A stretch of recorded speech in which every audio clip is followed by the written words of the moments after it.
చూపించి ప్రార్థన చేస్తున్నాను. పరిశుద్ధుడా నీకు స్తోత్రాలు వందనాలు చెల్లించుకుంటున్నా.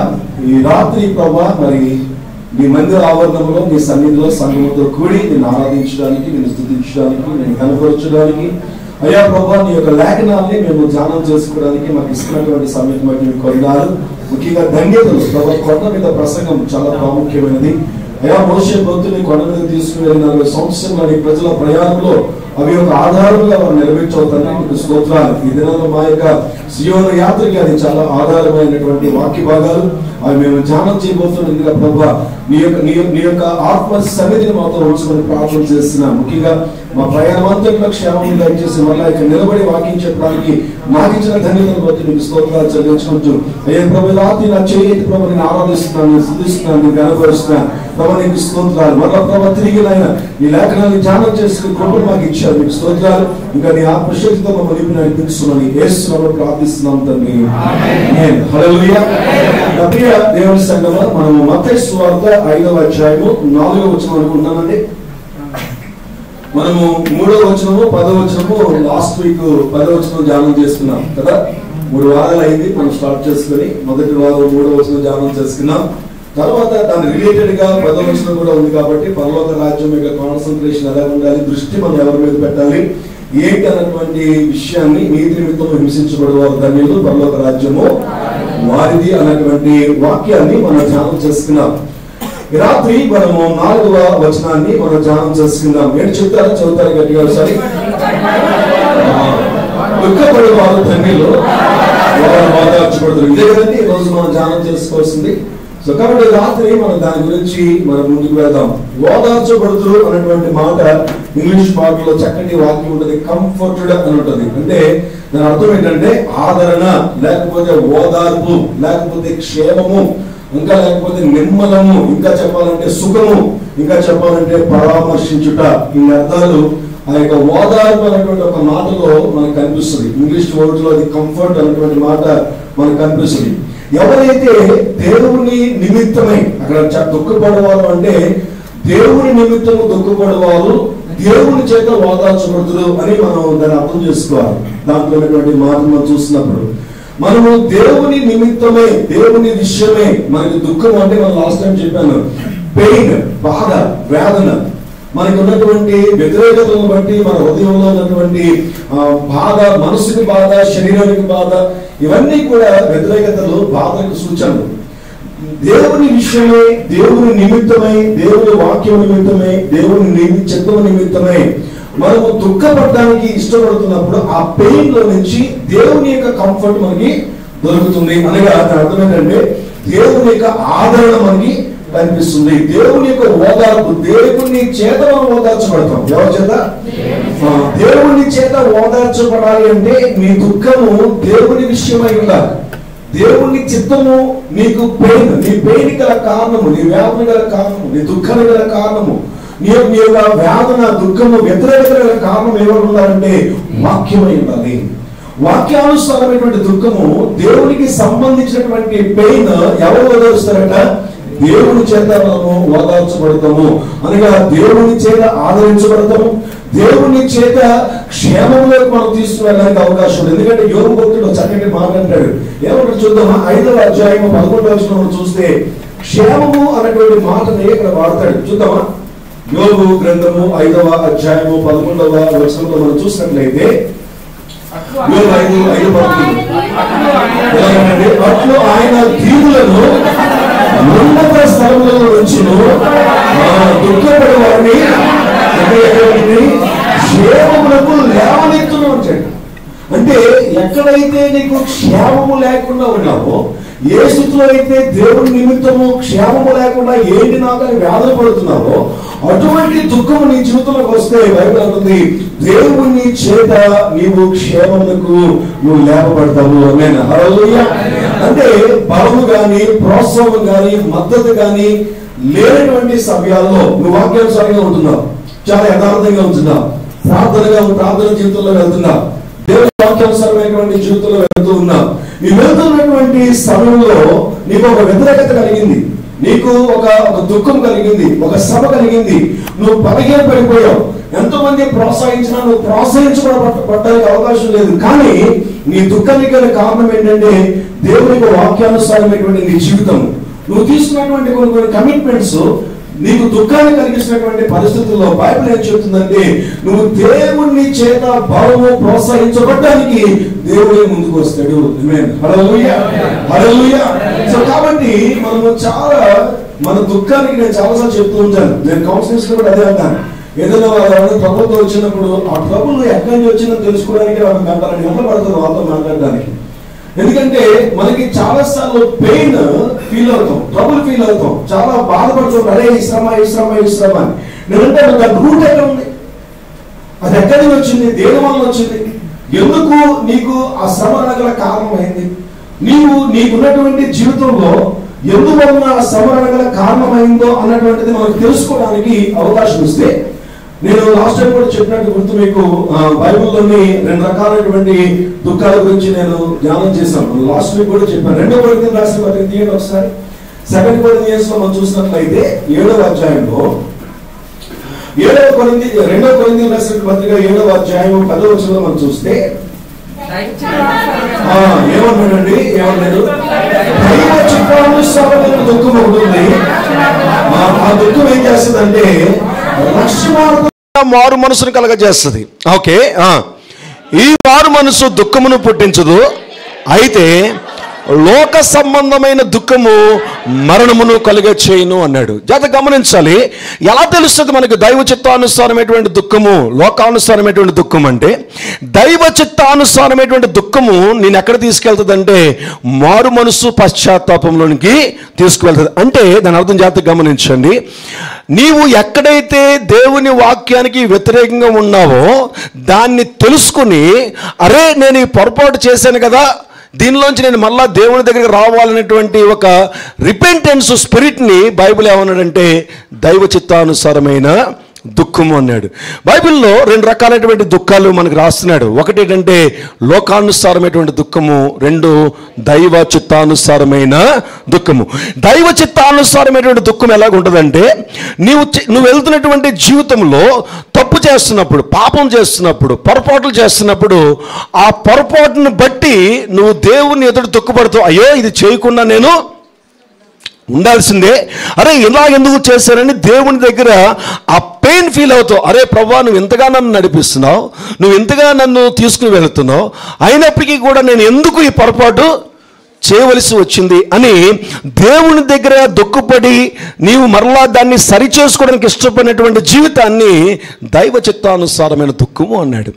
ఈ దుఃఖం గురించి ఇక్కడ మాట్లాడుతున్నాడు మత్తయి 5:4లో. దైవ చిత్తానుసారమైనటువంటి దుఃఖము, దేవునికి సంబంధించినటువంటి దుఃఖములు ఎవరైతే ఉంటారో వారు ఏం చెప్పారు?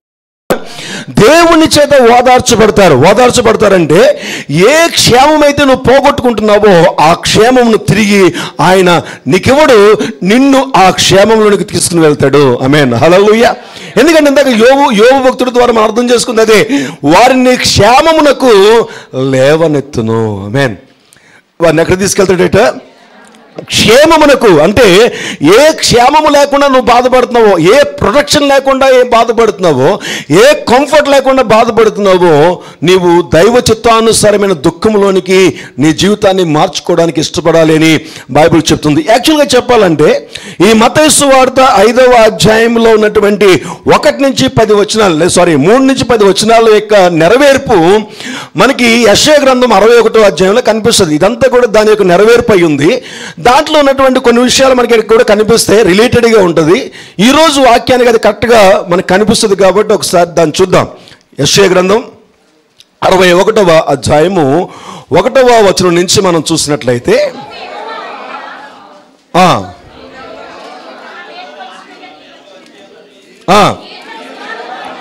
ప్రభువు యెహోవా ఆత్మ నా మీదకు వచ్చి ఉన్నది, దీనులకు స్వర్తమానము ప్రకటించుటకు యెహోవా నన్ను అభిషేకించెను, నలిగిన హృదయం కల వారిని దృఢపరచుటకును, చెరలోనున్న వారికి విడుదలను, బంధింపబడిన వారికి విముక్తిని ప్రకటించుటకును, యెహోవా హితవస్త్రమును మన దేవుని ప్రతిదండ దినమును ప్రకటించుటకును ఇది చదువుదాం అందరం కలిసి. దుఃఖాక్రాంతులందరినీ ఓదార్చుటకును ఎక్కడేట సియోనులో దుఃఖించు వారికి ఉల్లాస వస్త్రములు ధరింప చేయుటకును, ఆ బూడిదకు ప్రతిగా భూదండను, చెప్పాలి, దుఃఖమునకు ప్రతిగా ఆనంద తైలమును, భారభరితమైన ఆత్మకు ప్రతిగా స్తుతి వస్త్రమును వారికి ఇచ్చుటకు ఆయన నన్ను పంపి ఉన్నాడు. ఆమేన్. ఈ ప్రవచనం నెరవేర్పు ప్రభు అయినటువంటి యేసుక్రీస్తును కూర్చున్నటువంటి ప్రవచనం.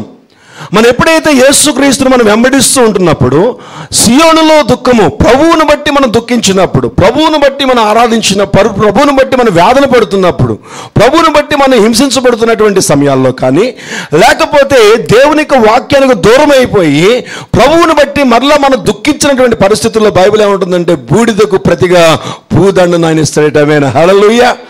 ఆయన ఇచ్చినటువంటి ఆ యొక్క ప్రవచనము నెరవేర్పే ఈ మత్తయి సువార్త 5వ అధ్యాయంలో మళ్ళీ ప్రభువైనటువంటి యేసుక్రీస్తు దాన్ని ఎత్తి మనకి ఒక ఏమంటారంటే ధన్యతల రూపంలో ఆయన మనకు తెలియజేసినటువంటి పరిస్థితి మనకి కనిపిస్తుంది. నా ప్రియ దేవుని సంగమా, లోక సంబంధమైన దుఃఖము జాగ్రత్తగా గమనించాలి. లోక సంబంధమైనటువంటి దుఃఖము దేవుని నుండి మనల్ని దాక్కుని పశ్చాత్తాపము లేకుండా దూరంగా తీసుకెళ్ళిపోద్ది. మనకు ఎలా తెలుస్తుందండి లోకానుసారమైన దుఃఖం అంటే? ట్రబుల్ అన్నది కామన్, సమస్య అన్నది కామన్ ప్రతి ఒక్కరికి కూడా. నేను మార్నింగ్ ట్రైన్లో వస్తున్నప్పుడు ఒక ఆవిడ వాళ్ళ ఫ్యామిలీ గురించి ఏదో మాట్లాడుతుంది.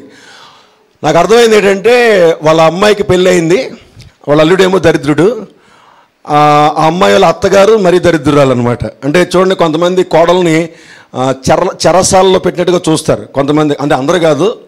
ఆ టైప్ ఆఫ్ అత్తగారి గురించి ఈవిడ అమ్మాయి వాళ్ళక తల్లి సరిగ్గా నా ఎదుగానే పడిగి మొత్తం దుకాణం అంతా అక్కడ పెట్టి మాట్లాడుతుంది. వినకూడదు అనుకుంటూనే వింటాం కదా, వాళ్ళ మాటలు మనకెందుకు అనుకుంటూనే వింటాం. అందులో సైలెంట్గా వెళ్తుందేమో ట్రైన్, అలా కళ్ళు మూసుకున్నాను అలా వెళ్ళిపోతున్నాయి చెవుల్లోకి. ఏంటి అంటే, వాళ్ళ అత్తగారు చాలా ఇబ్బంది పెడుతున్నారు ఈ యొక్క అమ్మాయిని. అమ్మాయికి ఏమో ఆల్రెడీ కొడుకు పుట్టాడు, ఆ కొడుక్కి ఒక 6 నెలల్లో ఎంతో ఉంది. ఈ తల్లి ఏదో విషయంలో అడిగినట్టుంది, అందుకని అల్లుడికి ఈ అమ్మాయి వాళ్ళ అమ్మగారికి పడట్లేదు. మీకు అర్థమవుతుందా? అబ్బాయి ఇద్దరు భార్యాభర్తలు ఉన్నారు, అమ్మాయి తల్లి అబ్బాయి తల్లి, ఇలా మీకు అర్థమవుతుందేమో. అబ్బాయి తల్లిదండ్రులు అమ్మాయి తల్లిదండ్రులు ఉన్నారు. నేను మాట్లాడినది అమ్మాయి తల్లి మాట్లాడుతుంది. ఏమని మాట్లాడుతుందంటే, తన కూతుర్ని ఎవరికైతే ఇచ్చి పెళ్లి చేసిందో అక్కడ తన ఇబ్బందులు పడుతున్నారు. ఎంత ఇబ్బంది పడుతున్నారంటే, ఈ అమ్మాయి యొక్క తల్లిని కూడా అక్కడ రానివ్వట్లేదట వాళ్ళ ఇంటికి. అందుకని కొడుకు పుట్టాడు, 6 నెలలు అయిపోయింది, చూద్దామని తెలియకుండా ట్రైన్కి వచ్చింది ఈవిడ అక్కడికి బెంగళూరు చూడడానికి. వస్తే అనుకోకుండా నేను స్టేషన్కి రాను అన్నటువంటి వాడు స్టేషన్కి వచ్చాడు చూడడానికి, తీసుకురావడానికి, ఆ కోడల్ని అమ్మాయిని భార్యని తీసుకెళ్ళడానికి. వస్తే ఈవిడ ఎదురుగా కనిపించేటప్పటికి పడదు కదా ఎదురుకన్నా, చాలా బాధపడి కోప్పడిపోయి అమ్మాయిని తీసుకుని వెళ్ళిపోయాడు. ఈవిడేమో వేరే ఫ్రెండ్ ఇంటికి అడుగు వెళ్ళిపోయింది. ఇప్పుడు ఈవిడ బాధ ఏంటంటే, ఆ కూతురు నాతో రాకుండా ఆడుతూ వెళ్ళిపోయింది. నీకు అర్థమైందా? కూతురు మదర్తో రాకుండా ఆడుతూ వెళ్ళిపోయింది. ఎవరికో ఫోన్ చేసి చెప్తుంది, దానికి ఎందుకు అంత బాధ, ఆడుతూ ఎందుకు వెళ్ళిపోయింది, ఆ బాధ అక్కడ పడవలసిన అవసరం ఏముంది, నా దగ్గరికి వస్తే నేను చూసుకుంటాను కదా అన్నటువంటి ఆ బాధ తనకి సఫర్ అవుతూ చాలా విషయాలు మాట్లాడుతూ నాకు అనిపించింది. నిజమే కదా, ఇప్పుడు వాళ్ళని ఓదార్చేవారు ఎవరు, వాళ్ళకి నెమ్మది ఇచ్చేవారు ఎవరు? ఆవిడ చాలా కట్టుకుంది, ఎక్కి దిగించి దిగేంత వరకు కూడా ఏదో రకరకాల చేస్తూ ఉంది ఆవిడ. రకరకాల భక్తురాలు అనుకుంటా, చేతికి ఏదో రుద్రాక్షమాలు కట్టుకుంది, రకరకాలుగా ఉంది, ఏదో పుస్తకాలు చదువుతుంది, జపం చేస్తుంది, చక్కగా యోగా చేస్తుంది, రకరకాలు చేస్తుంది. చివరికి ఫినిషింగ్ టచ్ ఏంటంటే ఇది పెయిన్ అన్నమాట. బాగా కళ్ళంటే నీళ్ళు ఏడిచేస్తుంది. నేను అందుకే కన్నానా నా కూతుర్ని, అలా కన్నానా ఇలా కన్నానా, ఇలాంటి దరిద్రుడికి ఇవ్వడానికి పెళ్లి చేయడానికి ఇచ్చానా, ఎంత బాగా చూసినా నా కూతుర్ని అని చెప్పి తను బాధపడుతుంది. తన కూతురు బాధను ఎక్స్ప్లెయిన్ చేస్తుంది, వాళ్ళ బాధను ఎక్స్ప్లెయిన్ చేస్తుంది. నాకున్నటువంటి ఆలోచన ఏంటంటే, ఎవరు వీళ్ళని ఓదారుస్తారు? అవతల నుంచి ఎవరో ఒక పెద్ద ఆయన పెట్టగా స్పీకర్ ఆన్ చేసింది ఈవిడ. పాప ఆయన పెద్ద ఆయనే చెప్తున్నాడు, నా మాట ఏంటలేదమ్మా, ఆడు చాలా దరిద్రులాగా ఉన్నాడు అని చెప్పి అంటుంటే నాకు అనిపించింది, నిజమే కదా, ఇలాంటి కుటుంబాలు బయట ఎన్ని కుటుంబాలు ఉన్నాయో, ఇంత వేదనకరమైనటువంటి పరిస్థితులు ఎంతగా ఉన్నాయో అని అనిపించింది. బైబిల్ చెప్తుంది, నా ప్రియ దేవుని సంగమా, మనకైతే ఓదార్చువాడు ఉన్నాడు. ఆమేన్, హల్లెలూయా, హల్లెలూయా. అది ఎటువంటి స్థితి అయినా సరే మనము ఆ దుఃఖాన్ని దేవునికి సంబంధించిన దుఃఖంగా మనం మార్చుకోగలిగితే, దేవునికి ఇష్టమైనటువంటి దుఃఖంగా మనం మార్చుకోగలిగితే, మనకున్నటువంటి వ్యక్తిగతమైనటువంటి దుఃఖాలను ఎక్కడ మార్చుకోవాలట? దేవునికి ఇష్టమైనటువంటి దుఃఖం ఏంటంటే రిపెంటెన్స్. అదే దేవునికి వ్యతిరేకంగా మనం ఆలోచించుకున్నప్పుడు, ఇందా చెప్పాను కదా, ఎక్కడి నుంచి వచ్చింది ఈ సమస్య అని అనుకుంటే ఖచ్చితంగా నీ దగ్గర ఏదో ఒక తప్పు మనకు కనిపిస్తుంది. లాస్ట్ వీక్ చెప్పినటువంటి దాని ధన్యతలు ఇంచుమించుగా రిలేటెడ్గా ఉంటాయి, స్పిరిచువల్ స్టాండర్డ్స్ అన్నీ కూడా. ఇక్కడ మనం చూసినట్లయితే చూడండి, ఒక చిన్న ఉదాహరణ చూపిస్తాను. ఆదాము హవ్వలు ఉన్నారు కదా, ఆదాము హవ్వలు లోకానుసారమైనటువంటి దుఃఖంలోనికి వెళ్ళిపోయారు. ఎందుకు చెప్తున్నానంటే, ఇప్పుడు ఆదాము హవ్వలు తప్పు చేశారు. తప్పు చేసినప్పుడు దేవుడు వచ్చి చూపించాడు, ఇదిగో నువ్వు పొరపాటు చేసావా అని అడిగినప్పుడు వాళ్ళు దేవుని యొద్ద నుండి వాళ్ళు పారిపోయి దాక్కున్నారు. జాగ్రత్తగా గమనించాలి, దైవ చిత్తానుసారమైన దుఃఖం ఏం చేస్తుందంటే మారు మనసు పశ్చాత్తాపం తీసుకొచ్చి దేవునికి దగ్గరగా తీసుకుని వెళుతుంది. దైవికమైనటువంటి దుఃఖము మన తప్పుల్ని సరి చేసుకుని మరలా దేవునితో కట్టడానికి తీసుకుని వెళ్ళేది దైవ చిత్తానుసారమైన దుఃఖం అంటాం. లోకానుసారమైన దుఃఖం అంటే ఏంటంటే ఏడుస్తూనే ఉంటాం, బాధపడుతూనే ఉంటాం, కానీ దేవుని దగ్గరికి వెళ్ళాం. ఆదాము హవ్వలాగా అనమాట. నువ్వేం తప్పు చేసావు, నేను చేయలేదు, అమ్మాయి చేసింది, లేదా వీళ్ళు చేశారు, వాళ్ళు చేశారు అనుకుని దేవునితోనే మాట్లాడతాం. దేవుని స్వరము తనకి వినపడుతుంది, తన స్వరం దేవునికి వినపడుతుంది, కమ్యూనికేషన్ బాగానే ఉంది దేవునితో. కానీ దేవుని దగ్గర వాళ్ళు ఎక్కడున్నారంటే దాక్కుని ఉన్నారు చెట్టు చాటున. దేవుని యొద్ద నుండి దూరముగా ఉన్నారు. దేవుని ఎదుటికి రావడానికి, దేవునికి దగ్గరికి రావడానికి వాళ్ళు ప్రయత్నం చేయటం లేదు. దేవుడైతే ప్రయత్నం చేస్తున్నాడు. నువ్వేమైనా తప్పు చేసావా, నువ్వేమైనా పొరపాటు చేసావా, నేను తినద్దన్నది నేను తిన్నావంటే, అవునే నేను తిన్నావు, నువ్వు తినద్దన్నది నేను తిన్నాను అంటే ధైర్యంగా వచ్చేవాడు దేవుని దగ్గరికి. కానీ ఆదాము హవ్వలు ఎక్కడున్నారు? దేవునికి దూరంగా దాక్కుని ఉన్నారు. ఈ రోజున క్రైస్తవ సంఘము దాక్కున్నటువంటి సంఘముగా ఉంది. కొంతమంది దేవుని ఎదుటికి ధైర్యంగా నిలబడే సంఘముగా ఉంది. ఆమేన్, హల్లెలూయా. ఈ రాత్రి మన ప్రశ్న ఏంటో తెలుసా? నువ్వు దేవుని చేత ఓదార్చబడాలి అంటే, దేవుని చేత ఓదార్చబడాలి నీకు ఆశ కలిగితే, నా దేవుడు నన్ను ఓదార్చాలి, నా దేవుడు నాకు కంఫర్ట్ ఇవ్వాలి, నా దేవుడు నన్ను పైకి తీసుకురావాలి, నా దేవుడు నాకు సహాయం చేయాలి, నా దేవుడు నన్ను ఆదరించాలి, నువ్వు నిజంగా అనుకున్నట్లయితే యువర్ పెయిన్, నీ దుఃఖము దైవ చిత్తానుసారమైన దుఃఖముగా నువ్వు మార్చుకోవడానికి ఇష్టపడాలి. దైవ చిత్తానుసారమైనటువంటి దుఃఖము ఏం చేస్తుందంటే మన తప్పులు సరిచేసుకుని మనం పశ్చాత్తాపడి దేవుని యొద్దకు రావడానికి సహాయము చేస్తుంది. లోకానుసారమైనటువంటి దుఃఖము నీ తప్పుని నువ్వు కప్పిపెట్టుకుని, నీ యొక్క తప్పుని నువ్వు సరిచేసుకోకుండా చేసి పక్కవాడి మీద నింద వేసి దేవుని దగ్గర దాక్కునే స్థితికి వస్తుంది. జాగ్రత్తగా గమనించండి, వీళ్ళు వాళ్ళు కూడా క్రైస్తవ సంఘంలో ఉన్న లోకానుసారమైనటువంటి దుఃఖం కలిగినటువంటి వారు, క్రైస్తవ సంఘంలో ఉన్నటువంటి దైవ చిత్తానుసారమైన దుఃఖం కలిగిన వారు, వీళ్ళిద్దరూ కూడా దేవునితో కమ్యూనికేట్ అయ్యే ఉంటారు. వీళ్ళు ప్రార్థన చేస్తారు, వీళ్ళు ప్రార్థన చేస్తారు, వీళ్ళు దేవుని మాటలు వింటారు, వీరు దేవుని మాటలు వింటారు. కానీ ఇద్దరిలో ఉన్నటువంటి రెండు గ్రూపులు ఉన్నటువంటి ఆ యొక్క చిన్న గ్యాప్ ఏంటయ్యా అంటే, దేవుని యొక్క మాటలు విన్న తర్వాత వాళ్ళు సరి చేసుకుని వారు ముందుకు వస్తారు. ఆమేన్, హల్లెలూయా. కానీ ఎక్కువ శాతము దేవుని యొక్క వాక్యము తెలిసినప్పటికీ కూడా, దేవుని యొక్క ఉద్దేశాలు తెలిసినప్పటికీ కూడా మొండి వారిగా, కఠిన వారిగా ఉన్నటువంటి క్రైస్తవులే ఎక్కువగా ఉంటున్నారు. వారిని మార్చుకోరు. దైవ చిత్తానుసారమైన దుఃఖముగా వారి హృదయాలు మార్చుకోవడానికి ఇష్టపడరు, దేవుని దగ్గర రిపెండ్ అవ్వడానికి ఇష్టపడరు. యథావిధి తమావిస్తే వాళ్ళ జీవితాలు అలాగే ఉంటాయి, కానీ ప్రార్థన చేస్తారు. వాళ్ళ జీవితాలు మార్చుకోవడానికి ఇష్టపడరు, వారి కన్నీటితో ప్రార్థన చేస్తారు. వారి జీవితాలని సరిచేయడానికి ఇష్టపడరు, వారు దేవుని దగ్గర గోజాడుతూ ఉంటారు. ఒక విషయం తెలుసా, దేవుడు నాకు రాత్రి మాట్లాడాడండి అని కూడా చెప్తారు వాళ్ళు. వారు దేవుని స్వరాన్ని కూడా వింటారు. నా దేవుడు రాత్రి మాట్లాడాడండి నాతో, నా దేవుడు వాక్యంతో మాట్లాడాడండి, దేవుడు దర్శనంతో మాట్లాడాడండి, దేవుడు నాతో మాట్లాడుతున్నాడండి అని చెప్పినటువంటి సాక్ష్యాలు నిజమా అబద్ధం అంటే 100% నిజమే. ఎందుకో తెలుసా? ఆదాము దేవుని స్వరాన్ని వింటున్నాడు, హవ్వ దేవుని స్వరం వింటుంది.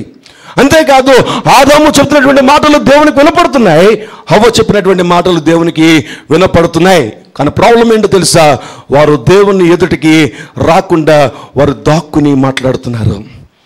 వారు ఒక చెట్టు చాటున వారు అవమానంతో దాక్కున్నారు, వారు సిగ్గుతో దాక్కున్నారు, వారి యొక్క సిగ్గును దాచుకోవడానికి ప్రయత్నం చేస్తున్నారు. నా ప్రియ దేవుని సంగమా, అందువల్ల తన ఫలితం ఏంటంటే వారి దుఃఖములోనే ఉండిపోయింది, వారి వేదనగానే ఉండిపోయింది. దేవుని చేత ఓదార్చబడ్డానికి వారికి అవకాశం లేకుండా అయిపోయింది. దేవుని చేత వారిని క్షేమంలోకి తీసుకెళ్ళడానికి అవకాశం లేకుండా అయిపోయింది. దేవుని చేతే క్షేమంలో నుంచి బయటికి నెట్టివేయబడ్డారు. దేవుని చేతే బయటికి త్రోసివేయబడినటువంటి పరిస్థితి. బయటికి నెట్టివేయబడిన తర్వాత వారి కుటుంబంలో వేదన, దుఃఖము. కుమారులు పుట్టారు కానీ ఆ పుట్టినటువంటి చాలా యవ్వన ప్రాయంలో ఉంటుంది కానీ వారికి వివాహాలు కాకమునిపే ఒకరినొకరు చంపుకున్నారు. ఒక దేశదిమ్మరాయిపోయారు. కుటుంబంలో వేదన, దుఃఖము, దుఃఖము వెంబడి దుఃఖము, వేదన వెంబడి వేదన. ఒక విషయం తెలుసా, వారు ప్రార్థన చేస్తున్నారు, దేవుడు వారితో ఉంటున్నాడు, కానీ వారి దుఃఖమును దేవుడు తీసివేయడానికి మార్గము లేకుండా పోయింది. ఈరోజు నా ప్రియ దేవుని సంగమా, నువ్వు దేవునితో ఉంటున్నావా లేదా అన్న దానికంటే కూడా దేవుని చేత నువ్వు సమాధానపరచబడుతున్నావా లేదా, దేవుని యొక్క క్షేమమును పొందుకుంటున్నామా లేదా అన్నది చాలా అవసరము నా ప్రియ దేవుని సంగమా. ఆదికాండం మనకు బాగా తెలుసు కదండి. ఆదాము హవ్వలు దాక్కునే మాట్లాడుతున్నారా? ఆదాము హవ్వలకి దేవుని స్వరం వినపడుతుందా? వారు మాట్లాడుతున్న స్వరం దేవునికి వినపడుతుందా? కమ్యూనికేషన్ బాగానే ఉంది. కానీ వారు దేవునికి దూరముగా ఉన్నారు. దైవ చిత్తానుసారమైన దుఃఖం ఏం చేస్తుందో తెలుసా? దూరంగా ఉన్నటువంటి మనల్ని దేవునికి దగ్గరగా తీసుకొస్తుంది. లోకానుసారమైన దుఃఖం ఏం చేస్తుందంటే దగ్గరగా ఉన్నటువంటి మనల్ని దూరంగా తీసుకుని వెళ్ళిపోతుంది. ఈరోజు నా ప్రియ దేవుని సంగమా, మనం ఎక్కడున్నాం? సింపుల్గా చెప్పాలంటే, ఒక వ్యక్తి దొంగతనం చేసి దొరికిపోయాడు అనుకోండి. వాడిని ఆ నలుగురిలోని పెట్టి కొట్టి అవమానించినప్పుడు వాడికి దుఃఖం వస్తుందా? వాడికి అవమానం అనిపిస్తుందా? అది లోకానుసారమైన దుఃఖం. వాడు అదే వ్యక్తి దొంగతనం చేసిన తర్వాత, అందరి చేత అవమానించబడిన తర్వాత వాడు దేవుని దగ్గరికి వెళ్ళి, అరే ప్రభువా, నేను నీ ఎదుట దోషిగా నిలబడ్డాను, నేను నీ ఎదుట తప్పు చేశాను, నేను దొంగతనం చేసింది నీకు వ్యతిరేకంగా నిలబడ్డానని దేవునికి సంబంధించి దుఃఖపడుతున్నాడు అనుకోండి. ఇది దైవ చిత్తానుసారమైన దుఃఖం. అది గమనించండి. ఎవడో ఏదో అన్నాడని దుఃఖం లోకానుసారమైన దుఃఖము, అన్నానికి గల కారణము నా వ్యతిరేకత అని సరి చేసుకునేది దైవ చిత్తానుసారమైన దుఃఖము. ఎంతమందికి అర్థమవుతుంది? ఒక సమస్య నీకు వచ్చినప్పుడు ఆ సమస్యలో నుంచి నువ్వు ఫేస్ చేసినటువంటి ఆ యొక్క ప్రాబ్లమ్స్ని బట్టి అవతల వాళ్ళు నిన్ను హేళన పెట్టినప్పుడు, అవతల నిన్ను ఎగతాళి చేసినప్పుడు ఆ ఎగతాళిని బట్టి దుఃఖపడుట లోకానుసారమైనటువంటి దుఃఖం అయితే, ఆ ఎగతాళికి గల కారణము నాలో కూడా ఏదో పొరపాటు ఉంటుందేమో సరి చేసుకుని దాన్ని బట్టి అయ్యో ప్రభువా ఇది నేను చేయకుండా ఉండాల్సిందని చెప్పిన దుఃఖము దైవ చిత్తానుసారమైనటువంటి దుఃఖము. ఆమేన్. హల్లెలూయా, హల్లెలూయా. ఒక ప్రశ్న, ఏ దుఃఖం ఎక్కువ ఉంటుంది మనకి? ఏమండి? ఎస్, ఈరోజు ఒక రూపాంతరంలోకి వెళ్ళాలి మనం. మన యొక్క స్థాయి ఎప్పుడైతే ఈ దుఃఖానికి మారుస్తే బైబిల్ అంటుంది, ఈ ప్లాట్ఫామ్లో దేవుని ఓదార్పు, దేవుని క్షేమము, దేవుని నడిపింపు, దేవుని యొక్క సహాయం మనకు కలగడానికి అవకాశం ఉంటుంది. నీకు ఎవరో ఏదో అన్నారని, నీ బంధువులు, నీ స్నేహితులు, నీ భర్త, నీ కుటుంబము ఎక్కడో నుంచో ఏదో ఒక వ్యతిరేకత వచ్చిందని, లేదా ఆర్థికమైనటువంటి సమస్యలు వచ్చేసినాయి అని నువ్వు ఏడుస్తూ కూర్చోవడం లోకానుసారమైన దుఃఖము. దీనికి గల కారణము ఎక్కడో నేను చేసిన తప్పిదము. అది నువ్వు ఓవరాల్గా ఎక్కడో ఇది చేసుంటాను ప్రభువాన్ని నువ్వే స్కాన్ చేసుకో, నువ్వే ఫిల్టర్ చేసుకో, ఎక్కడైతే నీకు దొరికిందో దానికోసం నేను ప్రార్థన చేస్తున్నాను, క్షమించు ప్రభువా. ఆ ప్రార్థన ఈ దైవ చిత్తానుసారమైన దుఃఖంలోకి తీసుకెళ్ళదు. చాలామంది ఏం చేస్తారు తెలుసా? ప్రభువా, ఎక్కడైనా నీకు వ్యతిరేకంగా చేసుంటానేమో, ఎక్కడైనా నీకు వ్యతిరేకంగా నిలబడ్డానేమో, నాకు తెలియటం లేదు. నేను అంటాను, తెలియకుండా ఉంటుందా? నువ్వు ఏ సిచ్యువేషన్లో అయితే శ్రమపడుతున్నావో ఆ శ్రమలోని ఒక చిన్న ఎగ్జాంపుల్ చెప్తాను. ఎందుకంటే రెగ్యులర్గా వాక్యాన్ని అప్లై చేసుకుంటూ వెళ్తాం కాబట్టి చాలా విషయాలు మీకు చెప్తాను. కానీ ఒక చిన్న విషయం చెప్తాను. మొన్న యోనా గ్రంథం ద్వారా దేవుడు చాలా విషయాల్లో నాతో మాట్లాడాడు. నేను చాలా బలపడ్డాను. తెలిసిన వాక్యమైనా నేను చాలా ఇన్స్పైర్ అయ్యాను. చాలా ఆ విషయంలో నేను నేర్చుకున్న విషయాలు చాలా ఉన్నాయి. నేను నేర్చుకున్న విషయము దేవుడి యొక్క మాటలు నా హృదయాన్ని తాకినప్పుడు ఇమీడియట్గా ప్రాక్టికల్గా పెట్టడం అనేది నాకు అలవాటు. సో ఆ ప్రాక్టికల్గా దాన్ని పెడుతూ ఉన్నాను చాలా విషయాలు. కానీ మీకు చెప్పడానికి అవకాశం కలిగినటువంటి ఒక చిన్న సందర్భం చెప్తాను. బెంగళూరులోనే మేము వెళ్ళిన తర్వాత నేను బాబు ఒక ప్రత్యేకమైనటువంటి విషయంలో ఒక దగ్గరికి వెళ్ళవలసి వచ్చింది.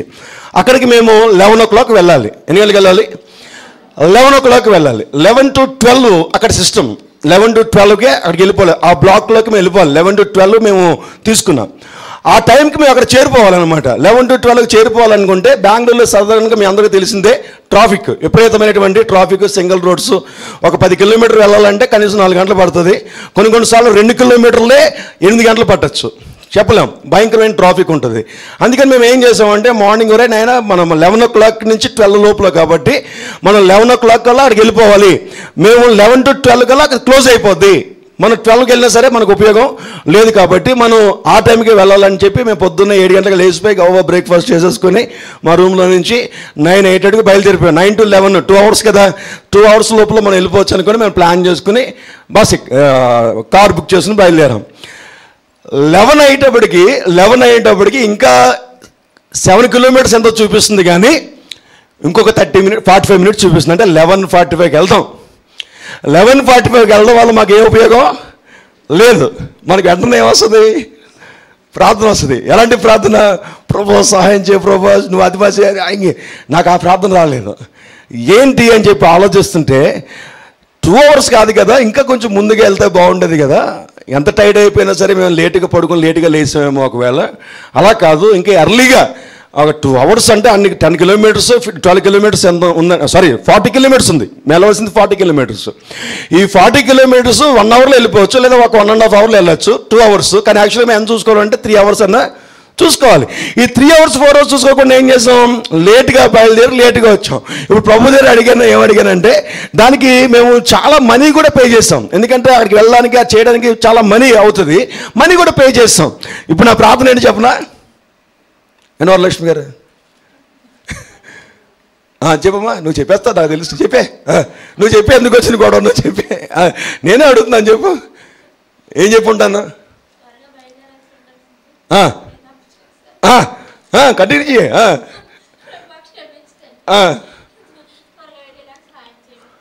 కాదు, యోనాను జ్ఞాపకం చేసుకుంటాం కదా, ఇందాక యోనాను పెట్టాను కదా. ఎవరు చెప్తారా ఏమా?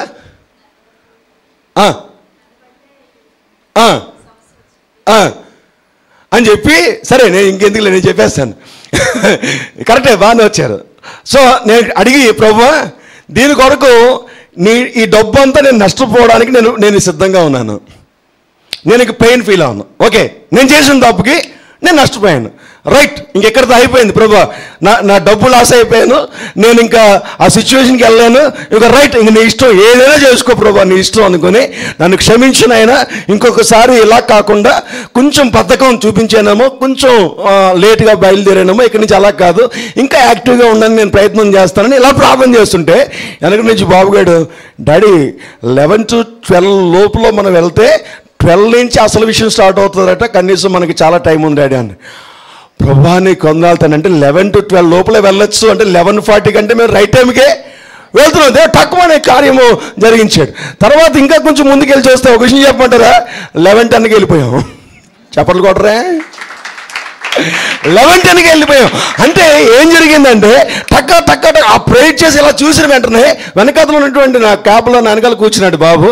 వాడు ఇమ్మీడియట్గా నాకు మంచి ఆన్సర్, డాడీ సైట్లో చూస్తున్నాను, లేదట మనకి టైం సరిపోతుంది, 11 to 12కి స్టార్ట్ అయిపోదు, 11 to 12 లోపల మనం వెళ్ళొచ్చు ఎప్పుడైనా సరే. అంటే ఏమైంది? 11:45 కూడా 11:50కి వెళ్ళిపోయినా పర్లేదు, 10 to 12కి వెళ్ళిపోయినా పర్లేదు. అమ్మయ్య ప్రభా నీకు వందనాలు అనుకున్నా. కానీ క్యాబ్ ఎన్ని గంటలకు తీసుకెళ్ళిపోయాడు తెలుసా? 11:10కే తీసుకుని వెళ్ళిపోయాడు. ఎంతో హ్యాపీగా ఆ యొక్క సిచ్యువేషన్లో మేము ముందుకెళ్ళాలని దేవుడు సహాయం చేశాడు. ఆమేన్, హల్లెలూయా. అంటే నేను ఏం చెప్తున్నానంటే దుఃఖం అంటే ఒక ఏడ్చేయడం అని కాదు, అక్కడ కాకలు పెట్టేయడం కాదు. నేను అంటాను దైవ చిత్తానుసారమైన దుఃఖం ఎక్కడ తీసుకెళ్తుందట? మారు మనసు పశ్చాత్తాపంలోకి తీసుకెళ్తుందట. ఆమేన్, హల్లెలూయా, హల్లెలూయా. దేవునికి వ్యతిరేకముగా అంటే దేవుని యొక్క వాక్యానికి మనం అనుకుంటాం.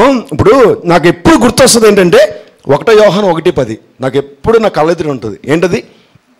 1 యోహాను 1:10 ఏముంటుంది అక్కడ? నేను చూడకుండా చెప్పలేరా? అది ఎందుకు వచ్చింది కూడా తల్లి చూసండి. 1 యోహాను 1:10 చూడండి ఒకసారి. మనము పాపము చెయ్యలేదని చెప్పుకుని నేడలా ఎవరన్నా బతికనిగా ఎప్పుడు ఉంటుందండి అది నా దగ్గర. ఎప్పుడు కూడా అదేంటో తెలియదు, ఎప్పుడు దేవుడు నా హృదయంలో పెట్టేశాడో తెలియదు, కానీ ఎప్పుడు ప్రతిసారి కూడా ఈ వాక్యం నాకు అలా రిమైండ్ అవుతూ ఉంటుంది. నాలో ఏం తప్పు లేదు అని చెప్పినప్పుడల్లా నేను ఏం చేస్తున్నానంటే, నాలో ఏం తప్పు లేదు అంతా పాస్టర్ గారిదే, నాలో ఏం తప్పు లేదు అంతా సంఘానిదే, నాలో ఏం తప్పు లేదు అంతా నా పిల్లలదే, నాలో ఏం తప్పు లేదు అంతా ఆడిదే అని నేను అనుకున్నప్పుడు నేను ఏం చేస్తున్నానంటే, చెప్పాలి ఏం చేస్తున్నానంటే, నాకు ఎంత బాధ వచ్చేస్తుంది అంటే, అరే నిజంగా నేను దేవుడిని అబద్ధికంగా చేస్తున్నాను అనిపిస్తుంది. నా ప్రియ దేవుని సంగమా, మనము రైట్ పర్సన్స్ అనుకోవడానికి అవకాశం లేదు.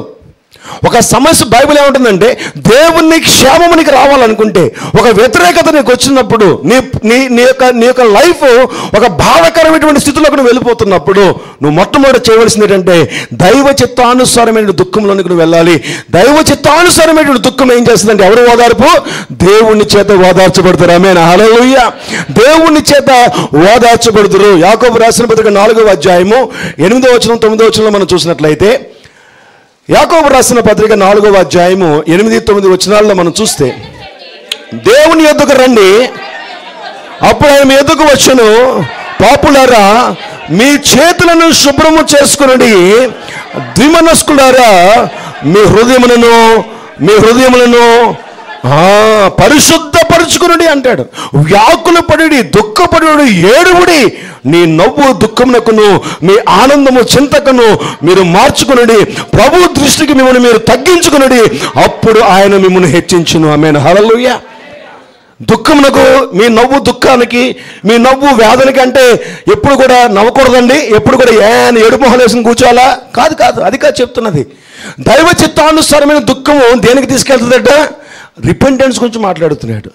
అరే నేను దేవుని ఎదురు పొరపాటు చేశానే అనేటువంటి సరి చేసుకునే జీవితం ద్వారా దేవుని యొక్క క్షేమము నీకు కలుగుతుంది. ఏమనుకోకూడదట, నాలో ఏ తప్పు లేదు, నేను రైట్ అని ఆదాము హవ్వలాగా ఉన్నంత వరకు నువ్వు దాక్కుని ప్రార్థన చేస్తున్నావు. అప్పుడు నీ ప్రార్థన దేవుడు వింటాడా? వింటున్నాడు ఆదాము ప్రార్థన. కానీ దేవుడు చెప్పిన మాటలు ఆదాము వింటున్నాడా? వింటున్నాడు. కానీ క్షేమమునకైతే దేవుని చేత నడిపించబడడానికి అవకాశము లేకుండా అయిపోయింది నా ప్రియ దేవుని సంగమా. అందుకనే దైవ సంబంధమైన దుఃఖం ఏంటంటే, ప్రభువైనటువంటి యేసుక్రీస్తు త్వరలో రాబోతున్నాడు, నేను ఆయన్ని ఎదుర్కోవడానికి వెళ్ళాలి అని సిద్ధపాటు కలిగి ఉంచుతుందట. లోకానుసారమైన దుఃఖం ఏమంటాను తెలుసా? ప్రభు వస్తున్నాడు, నేను దాక్కోవాలి ఎక్కడ అనుకుంటాడట. దేవుడు వస్తున్నాడు, నేను దాక్కోవాలి. కొంతమంది, నేను ఈ వాక్యాలు ఆల్రెడీ నాకు గుర్తుంటాయి కాబట్టి కొన్నిసార్లు అనుకుంటుంటాను. ఈ యూత్ కుర్రోళ్ళు వాళ్ళు ఒకసారి నా కారు ఏదో ఎలా కనిపిస్తుందో తెలియదు కానీ దూరం నుంచి పాస్టర్ అవుతున్నారు అన్నట్టు చల్లా చెదురు అయిపోతుంది అనుకుంటారు. ఇటు సేవకుడు వస్తున్నాడని ధైర్యంగా నిలబడలేకపోతున్నారండి వీళ్ళు. సేవకుడు వస్తున్నాడనే ధైర్యంగా నిలబడలేని వీళ్ళు దేవుణ్ణి ఎదుర్కోగలరా అన్నటువంటి పెయిన్ నాకు చాలాసార్లు కలిగిన సందర్భాలు ఉన్నాయి సంఘాల్లో. సంఘము దగ్గర నేను బయటికి వెళ్తున్నప్పుడు ఎర్ర పాస్టర్ అని చెప్పి పారిపోవాల్సిన అవసరం ఏంటి? పెద్ద ప్రశ్న నాకు ఇప్పటికి, పెద్ద ప్రశ్న. పాస్టర్ గారు చూస్తున్నారు, ఎందుకు బాధపడాలి, ఎందుకు భయపడాలి, నువ్వెందుకు కంగారు పడాలి? నువ్వు నిజంగానే రైట్ పర్సన్ అయితే నువ్వు ఎలా ఉండాలి? పాస్టర్ గారు వస్తాయండి, ఎవరు వస్తాయండి, నేనేం తప్పుడు పని చేస్తున్నానా అన్నటువంటి ఉండాలి. చాలా ఏదో చూడండి రాజుగారు వస్తున్నారో తప్పుకోండో అన్నట్టుగా వస్తుంటే పాస్టర్ గారు వస్తారంటే ఒక లీసన్లకు మొత్తం అంతా మార్గం సరళం చేయబడింది అన్నట్టు. ఏ మార్గం సరళం చేయబడింది? ఏమరుతు అలా చేయొచ్చా? అలా చేయకూడదు. అలాగని చెప్పి ఏంటంటే అనగండి మళ్ళీ. మనకంత అతివృష్టి అనావృష్టి. నేను అంటాను, దేవుణ్ణి సేవకుణ్ణే నువ్వు ఎదుర్కోలేకపోతున్నప్పుడు నువ్వు దేవుణ్ణి ఏ విధంగా ఎదుర్కొంటావు? ఈ రోజున దావీదు విషయంలో ఒక 2 విషయాలు మీకు చూపిస్తాను. దావీదు ఎన్ని పొరపాట్లు చేశాడో తెలుసా బైబిల్లో? సరే, నేను చిన్న క్లూ ఇస్తాను. 1, 2, 3, 4. ఒక తప్పే చేశాడు, లేదు 2 పొరపాట్లు చేశాడు, లేదు 3 పొరపాట్లు చేశాడు, 4 పొరపాట్లు చేశాడు. 1 అయితే 1, 2 అయితే 2, 3 అయితే 3, 4 అయితే 4 నొక్కండి.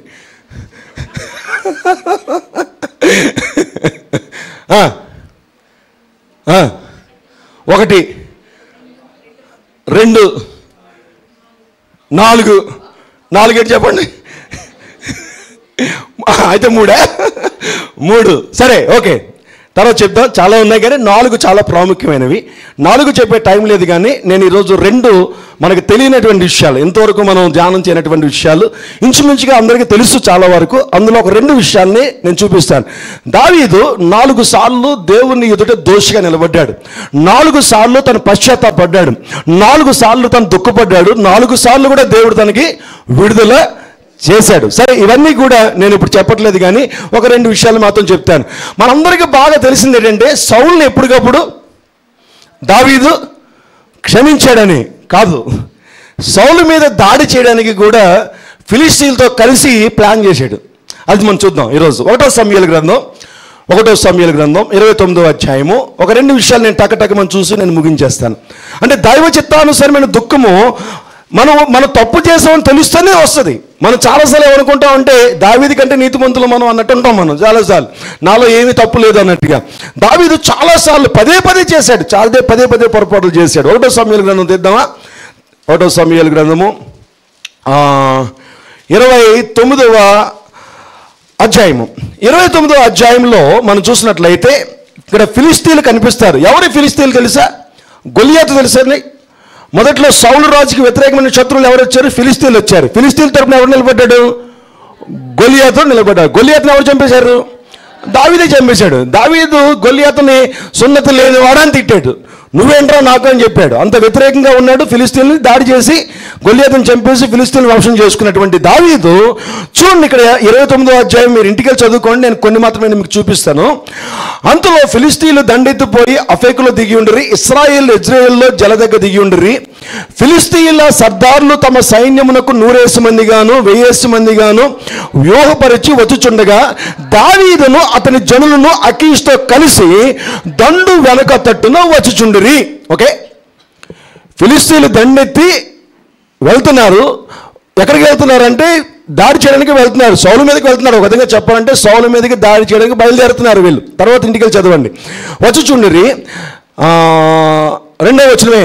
ఫిలిష్తీయుల సర్దారులు ఈ హెబ్రీయులు ఏడ రావాలనో అని అకీషును అడగగా, అతడు ఇన్ని దినములు ఇన్ని సంవత్సరములు నా యొద్ద నుండి ఇశ్రాయేలు రాజైన సౌలునకు సేవకుడకు దావీదు ఇతడే కదా, ఇతడు నా యొద్ద చేరిన నాటి నుండి నేటి వరకు ఇతను తప్పు ఏమీ నాకు కనపడలేదని ఫిలిష్తీయుల సర్దారులతో అనేను. అందుకు ఫిలిష్తీయుల సర్దారులు అతని మీద కోపపడి, ఈ మనుషులను నిర్ణయించిన స్థలమునకు తిరిగి పోనిమ్ము, అతడు మనతో కలిసి యుద్ధమునకు రాకూడదు, యుద్ధమందు అతడు మనకు విరోధి అవునేమో, దేని చేత అతడు తన యజమానితో సమాధాన పడును, మన వారి తలను ఛేదించి తీసుకొని పోవడం చేతనే కదా అని అవన్నీ గొలియాతు గురించి అన్ని ధ్యానం చేసుకుంటూ 6వ వచనంలో అంటాడు.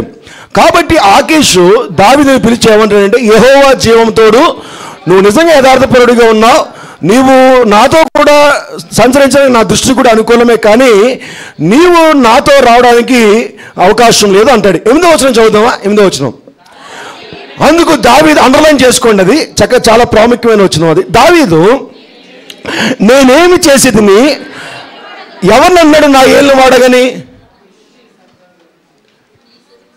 ఫిలిష్తీయుల రాజు తనకి ఏళ్ళు వాడు ఎలాగవుతాడండి? రైట్, ఓకే, రాజు చదువుకుందాం. ఓకే, ఆకీషు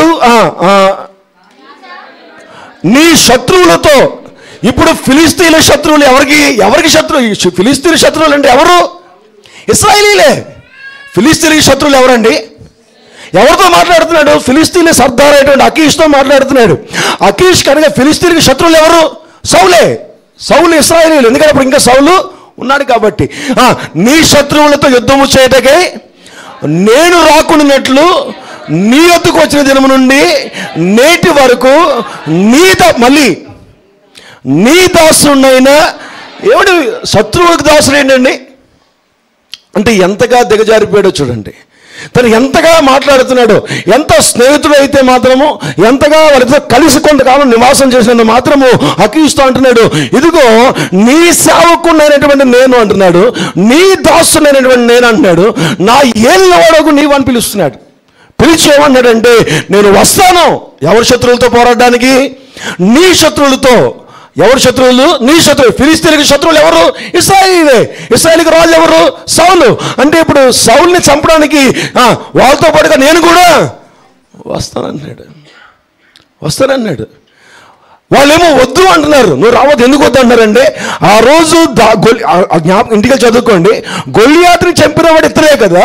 గొల్లియాతుని చంపినటువంటి ఇతడు, ఫిలిస్తీన్ మనం చంపినటువంటి ఇతడు మన శత్రువుల దగ్గరికి వెళ్ళిపోయిన తర్వాత అతడు మళ్ళీ తిరిగి మన మీదకి యుద్ధానికి రావడానికి గ్యారంటీ ఏంటి? తెలియదు కదా.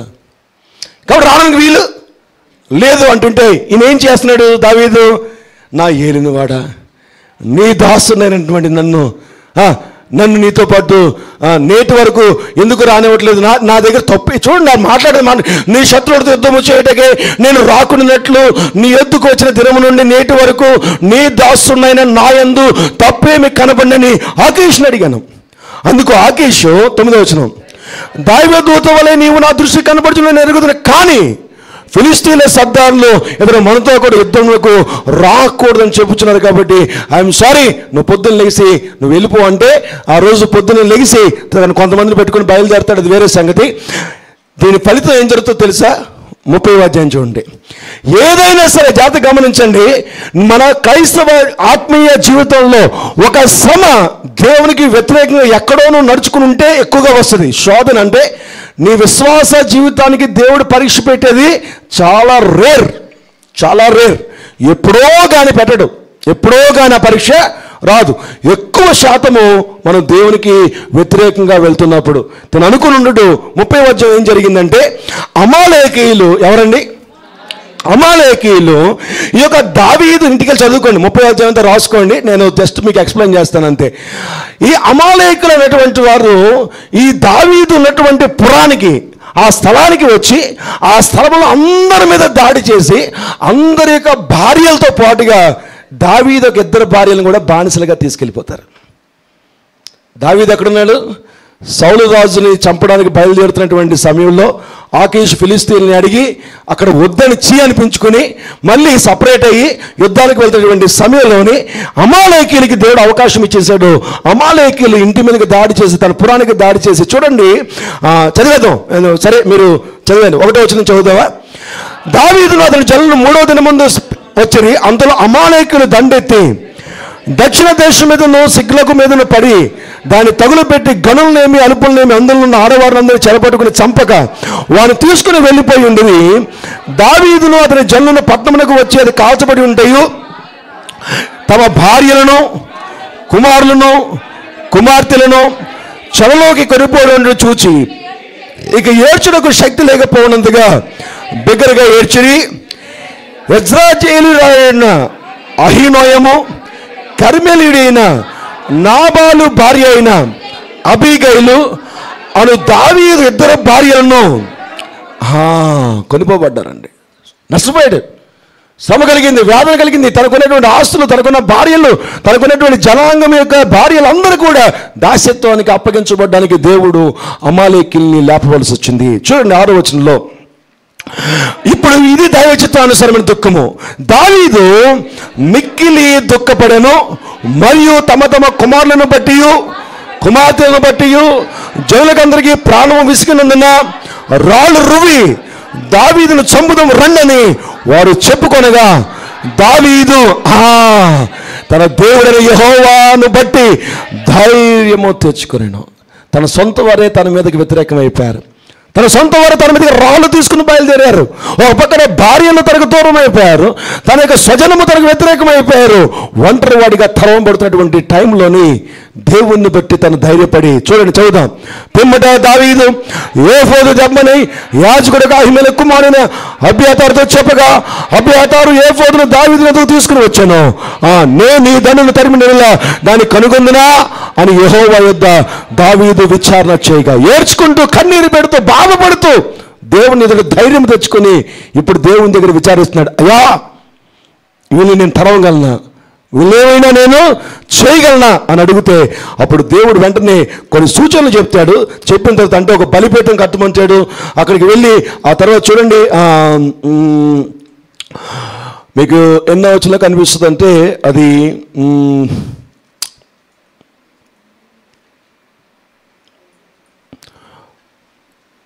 8వ వచనం చదివేయండి. నేను ఈ దండం తరిమిన దాన్ని కలుసుకుందని యెహోవా దావీదు విచారణ చేయగా, యెహోవా తరుము నిశ్చయంగా నీ వాడిని కలుసుకుని తప్పగా నీ వాడిని దక్కించుకుని సెలవిచ్చాను. కాబట్టి దావీదు అతని ఎదురున్న 600 మంది బయలుదేరి బెసోరు వాగ్గట్టుకు రాగా వాళ్ళు 200 మంది వెనుక దిగుబడి అని చెప్తూ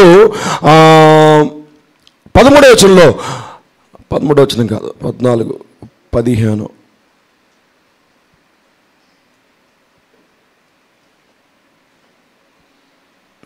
ఎప్పుడైతే చెప్పాడో దేవుని యొక్క వాగ్దానం పట్టుకుని 17వ వచనం చదువుదామా. దావీదు సంగతిని గ్రహించి సంజె వేళ మొదలుకొని మరునాటి సాయంత్రం వరకు వాడిని హతము చేయొచ్చుండగా ఒంటెల మీద ఎక్కి పారిపోయిన 400 మంది ఎవరిని తప్పించుకునేవాడు ఒకడును లేకపోయిను. ఇలా కూడా దావీదు అమాలేకులు దోచుకుని పోయిన, అక్కడ అండర్లైన్ చేసుకోండి 18వ వచనం, ఇలాగున దావీదు అమాలేకులు దోచుకుని పోయినంతటిని తిరిగి తెచ్చుకును. మరియు అతడు తమ 2 భార్యల్ని రక్షించాను. కుమారులేమి కుమార్తెలేమి దోపుడు సొమ్మేమి వారు ఎత్తుకుపోయిన దానంతటిలో కొద్దిదేమి గొప్పదేమి ఏది తక్కువ కాకుండా దావీదు సమస్తమును రక్షించాను. దేవుడు మరలా తిరిగి క్షేమమునకు దావీదుని తీసుకుని వచ్చాడు. ఆమేన్, హల్లెలూయా. జాగ్రత్త గమనించండి, తనకున్నటువంటి శ్రమను బట్టి ఇప్పుడు ఎవరి దగ్గరికి వెళ్ళాడు? దాని ముందు వచ్చిన వాళ్ళు మనం చూసినట్లయితే దేవుని యొక్క విచారం చేసిన ఎక్కడ కనిపించట్లేదు. శత్రువు దగ్గరికి వెళ్తున్నాడు, ప్రజల దగ్గరికి వెళ్తున్నాడు. ఈరోజు మనం కూడా చాలాసార్లు మనకు వచ్చినటువంటి శ్రమను బట్టి దేవుని దగ్గర గోజాడాలి, దేవుని దగ్గర ప్రార్థన చేయాలి, దేవుని దగ్గర కనిపెట్టాలి. అలా కనిపెట్టకుండా మనం ఏం చేస్తామంటే ఎవరో ఒకరి దగ్గరికి మనం పరిగెడుతుంటాం. అది కూడా ఎవరి దగ్గరికి? లోకానుసారమైనటువంటి ప్రజల దగ్గరికి, లోకానుసారమైన వ్యక్తుల దగ్గరికి. దేవుడు అంటే భయభక్తులు లేనటువంటి వారి యొక్క ఆదరణ కొరకు మనం బయలుదేరుతూ ఉంటున్న ప్రియ దేవుని సంగమం. బైబిల్ చెప్తుంది, దేవుని యొద్ద విచారణ చేయకుండా నువ్వు వెళ్దాం కూడా దేవుని దృష్టిలో తప్పే, అది పొరపోతే. నీకున్నటువంటి సమస్య, నీకున్నటువంటి పరిస్థితి, నీకున్నటువంటి పరిస్థితులన్నింటినీ కూడా ఎవరి దగ్గర పెట్టాలంటే దేవుని యొద్ద పెట్టాలి. పెట్టాడు, పాపం ప్రార్థన చేస్తున్నాడు, సౌలును క్షమించమని అంటున్నాడు. కానీ ఒక చోటుకు వచ్చేటప్పటికి చూడండి, మనం అంటాం కదా, ఇది మీకు ఎలా చెప్పాలంటే, మన అవతల వారిని అడగలేక, ఎలాగమ్మా విజయ, అవతల వారిని అడగలేక ఎవరో వెళ్ళి అడుగుతానంటే ఎలాగా, ఎవరో వెళ్ళి అడుగుతానంటే నువ్వు ఎలాగ అడుగుతున్నావు కాబట్టి నువ్వు కూడా నా తరపున. అర్థమైందా? అర్థం లేదా? మీ అత్తగారితో నీ గొడవ, ఆవిడ లేదు కాబట్టి ఆవిడ కోసం చెప్పుకుందాం. మీ అత్తగారితో ఏదో ప్రాబ్లం అయింది నీకే. అయితే రాజు అన్నాడు, వదిన నేను అమ్మ దగ్గరికి వెళ్తున్నాను, తేల్చేసుకుందామని వెళ్తున్నాను, నేను అటు ఇటు తేల్చేస్తాను. ఈరోజు మొత్తం అక్కడ ఉన్నటువంటి 10 ఇళ్ళు, ఇక్కడ ఉన్న 20 ఇళ్ళు, అక్కడ ఉన్న 30 ఇళ్ళు అన్నీ కూడా ఏదో క్లీన్ చేద్దాం అనుకుంటున్నానంటే, ఒరే భలేకి వెళ్తున్నావు నువ్వు రామున్నాడా,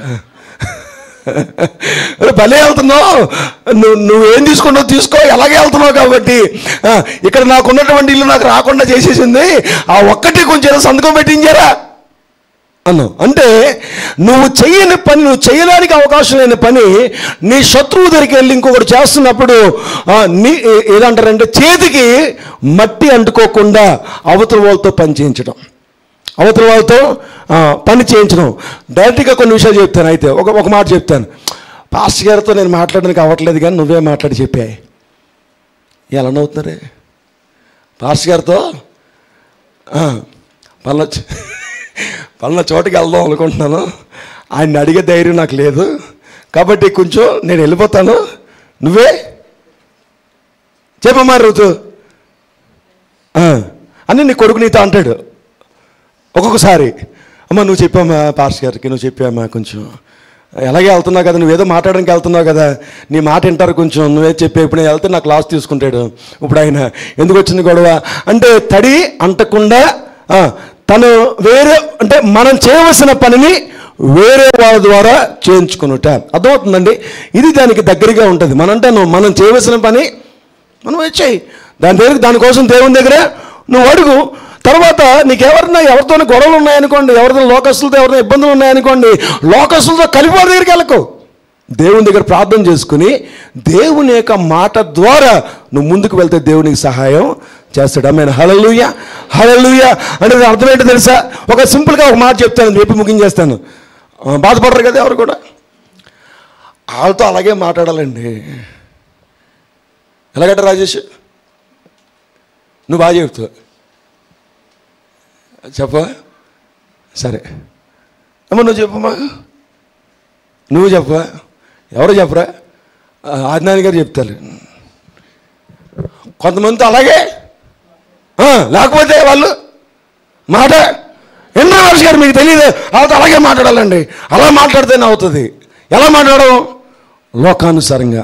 ఎలా మాట్లాడడం? అబద్ధాలు. ఎలా మాట్లాడడం? ద్వేషంతో. ఎలా మాట్లాడడం? దూషణతో. ఎలా మాట్లాడడం? ఎగతాళితో. ఇవన్నీ కూడా వాక్యానికి వ్యతిరేకమైనవి. లోకానుసారంగా వెళితేనే కార్యం జరుగుతుందండి. ఇక్కడ దావీదు కూడా అదే చేసినంత కాలం చేశాడు, ప్రార్థన చేశాడు, దేవుని దగ్గర ప్రార్థన చేశాడు, వచ్చినప్పుడు ఇలా క్షమించాడు. కానీ ఒక చోటుకు వచ్చేటప్పటికి తన శత్రువులు ఆ శత్రువులను చంపడానికి వెళ్తున్నప్పుడు వాళ్ళతో పాటుగా నేను కూడా వస్తాను మీతో పాటు అంటే ఎక్కడికి వస్తాను అన్నాడు. ఎక్కడికి వస్తానని చెప్తున్నాడు అంటే సౌలు చంప నేను కూడా మీతో పాటు వస్తాను. నా ఏళ్ళు వాడా నా దాసుడు, నీ దాసుడు అయినటువంటి నన్ను బయటికి వెళ్ళొద్దని చెప్పొద్దు, మీ వెనకాతలు మేము కూడా వస్తాం, మీరు ముందు కత్తిరి పట్టుకుని వెళ్ళండి, మీరు వేసేయండి, తర్వాత నాకు సంతోషంగా ఉంటుంది అన్నట్టుగా చెప్తున్నాడు. అంటే నో, ఎప్పుడైతే తను తెలుసుకుని పశ్చాత్తాపడి ప్రార్థన చేశాడో తనకున్నటువంటి శ్రమ నుంచి ప్రభువు విడుదల చేశాడు. అక్కడ తను చేసిన పొరపాటు వల్ల ఏం జరిగింది? ఇక్కడ తన కుటుంబంలో నాశనమైంది. నువ్వు ఎక్కడో చేసినటువంటి కొన్ని పొరపాట్లు నీ వ్యక్తిగతమైన జీవితంలో నీ కుటుంబంలో వేదన కలగడానికి అవకాశం ఉంటుంది. అందుకని నువ్వేం చేయాలంటే ఒకసారి నువ్వు సరి చేసుకోవాలి. ప్రభువా నాలో నువ్వు నీ ఇప్పుడున్న ప్రాబ్లంతో సంబంధం లేకుండా ఎక్కడ నువ్వు పొరపాటు చేసుంటావు. ఇక్కడ ఉన్నటువంటి దాంతో సంబంధం లేకుండా తన 29వ అధ్యాయంలో చేసిన పొరపాటును బట్టి తన కుటుంబం మీదకి వేదనకు రావడానికి అవకాశం కలిగింది. తను ఎప్పుడైతే దుఃఖపడి వేదన పడి దేవుని దగ్గరికి వెళ్ళాడో దేవుడు తనకు సహాయం చేయడానికి దేవుడు సహాయం చేసే. దుఃఖపడే వారు ధన్యులు, వారు దేవుని చేత ఓదార్చబడదు. లేచి నుంచి ఉందాం, ప్రార్థన చేసుకుందాం. లేచి నుంచి ఉందాం, ప్రార్థన చేసుకుందాం. రాత్రి 2 చేతులు పైకి చాపి ఈ రోజున నువ్వు అనుభవిస్తున్నటువంటి ఏ వ్యతిరేకత అయినా ఎక్కడో నువ్వు చేసిన పొరపాటు అయి ఉంటుంది. ఎక్కడో దేవునికి వ్యతిరేకంగా నువ్వు ఉండుంటా. నువ్వు దేవునికి దగ్గర దాక్కుంటూ ప్రార్థన చేస్తున్నా, దేవునికి దగ్గర దూరంగా ఉంటూ ప్రార్థన చేస్తున్నా, నీ తప్పులను నువ్వు సరి చేసుకోకుండా నువ్వు దేవుని యొద్ద సహాయం కొరకు ప్రార్థన చేస్తున్నా. నీ ప్రార్థన దేవుడు వింటున్నాడు, దేవుని స్వరాన్ని కూడా నువ్వు వింటున్నావు, కానీ నీకు క్షేమం రావటం లేదు. రాత్రి ప్రభువు నీతో మాట్లాడుతున్నాడు. నీ దుఃఖాన్ని దైవ చిత్తానుసారమైన దుఃఖం అనగా మారు మనసులోనికి నువ్వు మార్చుకోగలిగితే రాత్రి నుంచి దేవుడు నిన్ను క్షేమమునకు తీసుకెళ్ళడం ప్రారంభిస్తాడు. నాలో ఏ తప్పు లేదని నువ్వు అనుకోవద్దు, నాలో ఏ పొరపాటు లేదని నువ్వు అనుకోవద్దు. ఈ రాత్రి 2 చేతులు పైకి చాపి ప్రభు ఈ రాత్రి నుంచి నేను ఇంటికి వెళ్ళిన తర్వాత యథార్థమైన నా జీవితాన్ని పరిశీలించుకోవడానికి నాకు సహాయం చేయమని ప్రార్థన చేద్దాం. ఎక్కడ నీ వాక్యానికి నేను ఇంకా వ్యతిరేకంగా ఉంటున్నాను నాకు తెలియచే ప్రభు అని ప్రార్థన చేద్దాం. రాత్రి ఎక్కడైతే నువ్వు దేవునికి దూరంగా ఉంటున్నావో దాన్ని రాత్రి దైవ చిత్తానుసార దుఃఖంగా ఈ రాత్రి నువ్వు మార్చుకోగలిగితే వెంటనే ఆయన నీకు క్షేమస్థితిలోకి తీసుకుని వెళతాడు. ఎక్కడైతే నువ్వు ఇబ్బందులు పడుతున్నావో దాని నుంచి దేవుడు నేను విడుదల చేస్తాడు. ఈ రాత్రి 2 చేతులు పైకి ప్రార్థన చేద్దాం. ప్రభువా లోకానుసారమైన దుఃఖంలో నుంచి దైవ చిత్తానుసారమైన దుఃఖంలోనికి నేను మారడానికి, లోకానుసారమైన దుఃఖం అనగా వచ్చిన శ్రమను బట్టి దుఃఖపడ్డాం, వచ్చిన శ్రమను బట్టి బాధపడ్డాం, వచ్చిన శ్రమను బట్టి వేదన పడ్డాం, ఎవరైతే మనకు శ్రమను కలిగించారో వాళ్ళని బట్టి మనం ఏడవడం. కానీ దైవ చిత్తానుసారమైన దుఃఖం అంటే ఏంటంటే అరే ఈ శ్రమకు రావడం గల కారణం నేను ఏదైనా పొరపాటు చేశానేమో అని నువ్వు సరి చేసుకుని పరీక్షించుకుని విమర్శించుకొని అయ్యా నన్ను క్షమించుడైనా నన్ను ఇంకా సరిచే ప్రభు ఇంకా నేను నిలబడి నా సహాయం చేయమని నువ్వు సరి చేసుకుని దాన్ని దైవ చిత్తానుసార దుఃఖంగా నువ్వు మార్చుకుంటే ఇప్పుడు పడుతున్నటువంటి శ్రమ నీకు క్షేమంగా మార్చేస్తాడు. ఇప్పుడు పడుతున్నటువంటి దుఃఖము నీకు సంతోషంగా మార్చేస్తాడు. ఆయన నిన్ను ఆదరిస్తాడు, ఆయన నిన్ను క్షేమం తీసుకెళ్తాడు, ఆయన నీకు నూతనమైన వస్త్రాలు ధరిస్తాడు. నీ బూడిదకు ప్రతిగా ఆయన పూజను నీకు ఇచ్చి ఆయన ఉన్నతమైన స్థాయిలో నిలబెడతాడు. నీ శత్రువులను నీ పాదముల కింద నలిపి నేను ఉన్నతమైన స్థాయిలో ఆయనను ఓదారుస్తాడు. ఆయన ఓదార్చడం అనగా ఆయన నీకు కంఫర్ట్ ఇస్తాడు. ఎటువంటి కంఫర్ట్ అంటే క్షేమకరమైనటువంటి స్థితిలో నేను తీసుకుని వెళతాడు. నూతనమైనటువంటి స్థలంలోనికి నీ జీవితాన్ని మార్చేస్తాడు. ప్రార్థన చేసుకుందామా? నాలో ఏ తప్పు లేదని అనుకోవద్దు. ఎప్పుడు కూడా నా తప్పు అంతా కూడా నా ఇంటి వాడిదో, నా భార్యదో, నా భర్తతో, నా తల్లిదో, నా తండ్రితో, ఎవరిదో అనుకున్నంత కాలము నీ జీవితంలో దేవుని కార్యాలను చూడలేవు. ఎప్పుడు కూడా దేవుని దగ్గర ఒకరి మీద నిందలు వేయడం మానివేసి నీ హృదయంలో కూడా వాటిని తీసివేసి ఎవరి వలన మన జీవితాలు నాశనం అవ్వండి. ఎవరు ఏమన్నంత మాత్రాన దేవుడు అంగీకరించడు. మనలో ఏదైనా లోపం ఉంటేనే మన జీవితాలను కొన్ని నేర్చుకోవడానికి కొన్నిసార్లు శ్రమలకు అవకాశం ఇస్తాడు. అందుకని నేను అంటాను, ఎవరి వలన నీ జీవితం పాడైపోవడానికి దేవుడు అంగీకరించడు. దేవుడు అంగీకరించడు. ఎవరి వల్ల నా జీవితం పాడైపోయిందంటే అది అబద్ధము, అది దేవునికి వ్యతిరేకమైనటువంటిది. ఎవరి వల్ల నీ జీవితం పాడు చేయడానికి దేవుడు ఇష్టపడడు.